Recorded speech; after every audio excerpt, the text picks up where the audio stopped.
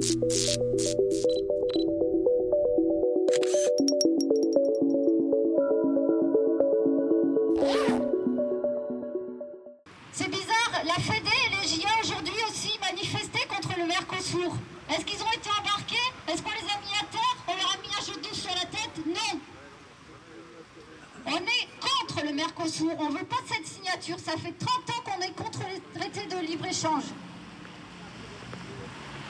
Les Fédé et la JA, ce qu'ils ont demandé, c'est la mise au point de clauses miroirs avec interdiction d'importer des produits avec 5 molécules actives qui sont interdites en France. Mais il y en a plein d'autres des molécules qui sont utilisées dans ces autres pays et qui sont interdites chez nous pour la santé des citoyens. On n'utilise pas plus ces molécules, on a évolué en France. On n'utilise plus les hormones de croissance qui sont utilisées par ces pays. C'est pour ça que ces pays, ils sont plus compétitifs que nous sur la production de viande. Si vous mettez des hormones de croissance, il y a une meilleure croissance, il y a plus de viande. Et nous, en France, on les a interdits, on est moins compétitifs. On est moins compétitifs par rapport au fait qu'ils utilisent ces produits, mais aussi par rapport au fait qu'il y a une main-d'œuvre qui est payée, qui est moins payée dans ces pays-là. Et nous, c'est pas ça qu'on veut. On veut pas tirer les choses vers le bas. On veut continuer à rester avec des normes et une façon de travailler qui est positive pour l'agriculture, positive pour l'environnement et encore les droits sociaux. Voilà pourquoi on est contre ces accords du Mercosur. Autre point, ils allaient prendre la parole contre l'abattage total contre la maladie de la dermatose nodulaire contagieuse. On vous a déjà expliqué tout ça. Ils allaient encore renouveler notre position contre l'abattage des troupeaux entiers. Il faut savoir que le Tarn est passé en zone de vaccination obligatoire sur les vaches. Il faut savoir que la Confédération paysanne, elle avait demandé la liberté vaccinale.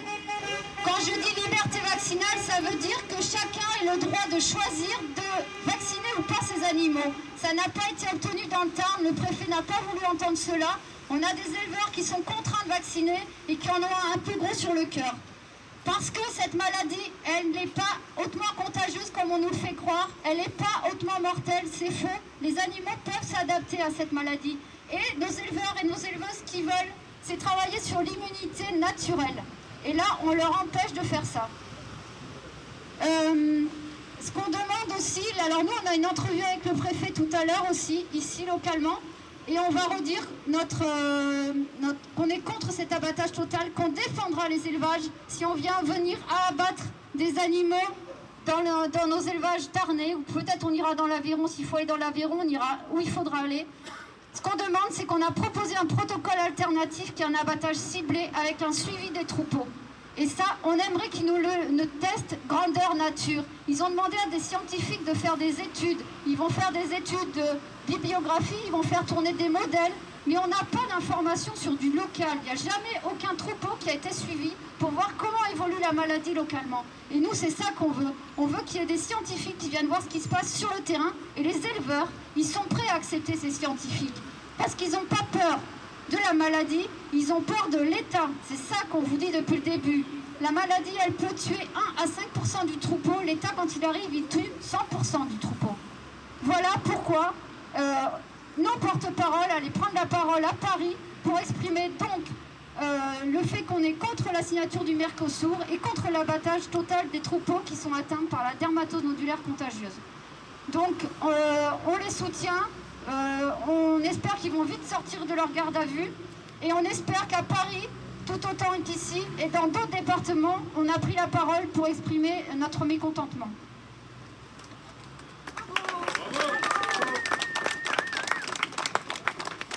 Et donc voilà, on appelle vraiment à une mobilisation citoyenne parce que la santé publique, ça concerne tout le monde.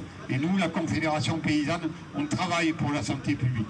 On sait très bien que, in fine, les objectifs de nos deux syndicats ne sont pas les mêmes, mais aujourd'hui, nous nous retrouvons tous, éleveurs et éleveuses, dans la même situation, avec une agression inadmissible sur le vivant qui fait notre vie. Donc aujourd'hui, nous assumons cette co-mobilisation et espérons qu'elle aboutira. Bien sûr, mais ça, il faut absolument. Le deuxième sujet.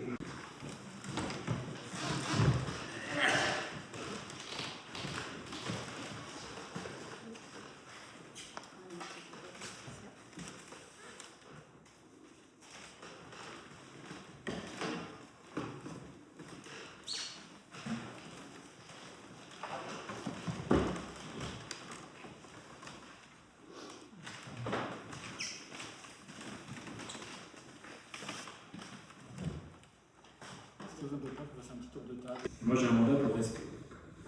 Personnel, je ne demande que ça. D'abord, il y a l'autoroute à inaugurer. C'est quelque chose qui vous enchante tous. C'est pas l'objet de discussion. Mais oui, il y a la limité, c'est bien. On est déjà abordé.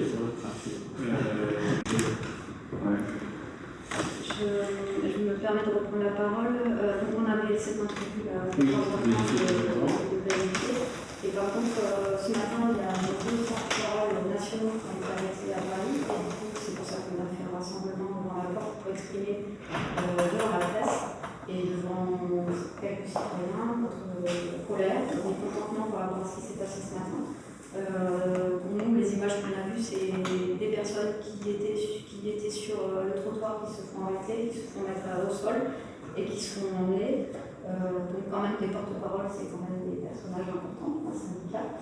Donc ça, vraiment, assez honteux, quoi. Et donc, voilà, on n'est pas les seuls, je pense, à prendre la parole à ce moment-là. Et je pense que dans d'autres départements, ça va être aussi discuté. Et en fait, ils allaient manifester contre la signature du Mercosur, ce qui est une de nos revendications, nous, à tous aussi, et contre la bataille de l'hôpital dans la façon dont est gérée la crise de la voilà. Donc, je ne sais pas si vous pouvez faire remonter ça. Je vais le faire remonter. Moi, j'ai vu les mêmes images que vous, mais je n'ai pas les éléments de compréhension de l'action de police. C'était Place de l'Étoile, ça. Et voilà, je ne sais pas plus, j'ai juste vu des communications de la Confédération dessus. Je vais faire remonter effectivement le sentiment que ça suscite chez vous et la qualité. Surtout que ça vient s'accumuler à d'autres interpellations syndicales qui ne sont pas forcément sur des personnes de notre syndicat, mais en tout cas par rapport au droit et à la liberté syndicale et à la liberté de manifester. Voilà. On trouve ça totalement inadmissible. Je trouve que jusque-là, il n'y a jamais eu d'action de violence vraiment délibérée. Et en tout cas, pour nous, la Confédération paysanne, ce n'est pas notre manière de fonctionner et de manifester. Et chaque fois que nous avons déclaré une manifestation sur le département, ça a été en transparence avec les services de la préfecture. Et nous tenons à cette image parce que, en d'autres temps, pas très anciens, nous avons quand même subi un traitement de la part des services de l'ordre qui était un peu spécifique à notre identité Confédération paysanne, alors que d'autres syndicats n'étaient pas du tout inquiétés. Et aujourd'hui même, on voit quand même des actions d'autres syndicats qui ne sont pas suivies de poursuites. On n'appelle absolument pas à des poursuites, qu'on soit clair, mais on aimerait que la transmission des informations, le partage autour de la cogestion de crise, comme entre autres cette crise de la d'autres, soit effective avec les services de l'État et pas seulement avec certains syndicats ou organismes professionnels agricoles qui sembleraient quand même depuis une cinquantaine d'années ont des prérogatives avec l'État. Du moins, c'est notre perception. C'est votre perception. Voilà. Moi, je découvre ce département. Je confirme qu'effectivement, les modes d'action de la Confédération paysanne respectent le cadre légal, la déclaration. C'était le cas samedi en décembre, vous aviez manifesté. Mais là, ce matin, j'ai vu Mme Kerr et les renseignements territoriaux, évidemment. Et c'est vrai qu'on se confronte aujourd'hui à d'autres modes d'action qui ne vont pas du tout, d'actions dites non déclarées, des personnes qui ne savent pas toujours ce qu'elles vont faire au moment où elles partent, et dont le but est de se créer de la visibilité ou du buzz, mais qui en fait ont des conséquences assez désagréables. Alors, ça peut viser les fonctionnaires de l'État, il y a de la DDT qui a été menacée, des dégradations, elles n'ont pas pris une ampleur importante dans le temps, mais il y a eu des dégradations quand même, des déversements dans des quantités invraisemblables, de choses qui déplaisent à tout le monde, y compris à des concitoyens. Personne ne peut expliquer pour de l'amiante, des animaux morts, etc. Tout ça est vraiment totalement improductif pour l'ensemble des agriculteurs. Donc tout ça ne va pas, vous en doutez bien. Essayez de garder, quoi qu'il se passe, toujours garder des canaux de discussion avec tout le monde, d'essayer de faire des discussions. On avait fait cette réunion là, sur la vaccination, où tout le monde a la parole, où tout le monde essaie de construire des choses quand même dans un consensus, dans une période où c'est tendu et que les gens ne se font pas confiance. Donc quand même arriver à quelque chose entre l'expression de ce consensus et la décision politique de faire vacciner le tard. Il y a eu quand même quelque chose qui s'est passé. Voilà, essayer de garder ce dialogue ouvert et de penser à l'avenir. Il y aura l'après-mouvement, il faut qu'on puisse continuer, nous, services de l'État, à travailler. Je sais que derrière, il y a une souffrance et parfois du désespoir qui s'exprime, et c'est comme ça qu'ils ont trouvé. Voilà, mais à nous d'écouter ça, marquer quelques limites, mais pas le faire. C'est pas facile, j'essaie de le faire avec les équipes, mais. Si je peux rajouter quelque chose, la Confédération paysanne et nous avons le souci d'entretenir un dialogue, notamment avec les services de l'État, la DDT. Et on est très bien reçus, très bien entendus. Et je trouve très, très choquant ce qui s'est passé ce matin, c'est-à-dire qu'on est en pleine dystopie. C'est ceux-là même qui respectent le plus le dialogue, la concertation, qui sont le plus attaqués dans la rue. Et c'est un message assez violent, et en fait j'ai l'impression que ça donnerait raison à ceux qui utilisent la force pour exprimer leurs idées. Je ne sais pas, c'est vraiment le gouvernement est très attentif à faire l'inverse de ce que vous dites, c'est-à-dire que ne pas donner le sentiment que la prime est au plus radical, à celui qui aura joué avec les limites, comme disent certains. Il y a eu quand même d'interpellations qui ont lieu ces dernières heures à Paris ou à la région toulousaine, mais il visait quand même des personnes qui participaient à des mouvements très désorganisés et très gênants. Je mets vraiment à part le cas de ce matin de porte-parole. Je connais bien une des anciennes porte-paroles de la Confédération, puisqu'elle était Rosmar Arbola, qui était à Ariège. Je sais très bien comment elle fonctionne. Je ne doute pas que ses successeurs sont comme ça. Mais je n'ai pas d'éléments à vous donner sur les circonstances de ce qui s'est passé ce matin. Voilà, je ferai remonter. Oui, bon, après la question nationale, pas de votre fait, évidemment. Nous sommes le plus petit syndicat agricole. Et à ce titre, évidemment, on est fréquemment les moins consultés. Et en plus, on a été quand même assez stigmatisé à une époque, entre autres lors de la lutte contre la loi retraite, où nous avons participé à la lutte contre le projet avec les syndicats des salariés. Bon, ceci dit, ça veut dire qu'on fait un petit peu un appel de garder un petit peu cet équilibre, parce qu'aujourd'hui on considère qu'au-delà de considérations politiques, on a des éléments cédriques et nous les partagerons, qui sont des éléments scientifiques qui n'appellent pas à des choix politiques. Et donc voilà, si vous pouvez maintenir un petit peu cet équilibre de concertation, on serait quand même très heureux de ça. J'y veillerai. Vous dites que vous êtes minoritaire, moi je viens d'un département où vous faisiez 36% aux élections et vous auriez peut-être pu gagner. Voilà, et j'ai eu l'habitude de beaucoup travailler avec la Confédération paysanne, d'avoir des interlocuteurs très intéressants dans le département. Effectivement, d'avoir une autre manière, un autre regard sur les pratiques agricoles qui est très, très enrichissant, très stimulant, et je ferai la même chose longtemps. Pour être ici depuis 4 ans, je pense que Mme Carrière ou M. Debrue peuvent témoigner que la DGT elle a toujours associé la conf à tous les événements. S'il y a des oublis, vous nous dites. Elle a toujours répondu à tous les coups de fil et donné toutes les infos dans des très bons délais. Les relations avec l'administration qui est au boulot, je veux dire, il n'y a vraiment aucun problème. C'est plutôt l'accès par rapport aux interpellations. Moi, les visites d'exploitation, tout ce que j'ai fait jusqu'ici, toujours dit, on invite tous les syndicats. Je ne crois pas que vous ayez manqué, mais peut-être qu'il y a eu. Et la ministre, elle a saisi une autorité sanitaire qui dit qu'elle va lui rendre un avis. Alors, l'avis, c'est théoriquement 3 mois, mais je pense qu'il devrait faire beaucoup plus vite. Je pense que la pression, elle est bien là. C'est soit voilà, il me semble, sans parler à la place du Premier ministre, mais qu'on attend que ça. D'avoir une ouverture. Je suis assez confiant qu'on va y arriver. On a vraiment l'impression qu'il y a une